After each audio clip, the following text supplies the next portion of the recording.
Human sa kanunay nga pahinomdom sa gobyerno sa saktong paghipo sa basura, aduna gihapoy pataka og labay niini. Apan ani ay 53 anyos nga amahan nga ang pagpanglimpyo sa mga kanal gikan sa mga basura mo'y iyang gibuhi sa iyang pamilya.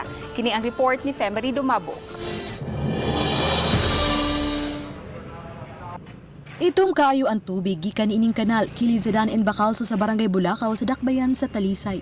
Ug ang mga basura gipala nining mga manglimpyuhay sa kanal. Usa kanila si Leonardo Cabatas nga 16 katuig na sa maong trabaho. Ug karon sakop na siya sa Action Agad team sa kagamhanan. Bisan sa kahugaw siyang gitrabahuan, apan iyang gikalipay nga sa maong paagi nakatabang siya sa publiko. Tikuha ng mga lisod kaayo, amo kuhaon mga sagbot, kaya mga nasaon, mga plastic, amo nang kuhaon, parangway makabara, kaya mga lapok, amo pungwaon. Kaya mo sa nang ikargas truck, sa garbage truck, nga unay i-deliver na mo. Ako kayo ko kalipay sa akong trabaho na ko nga nakatabang ko sa panggobyerno.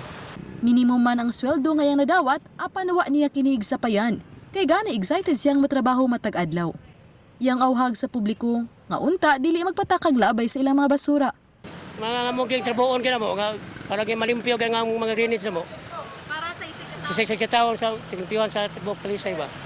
Ato man ang pinakamutan nga 1 liter ng garbage, maminus-minus niya ang ato ang lading sa ato mga drainage system.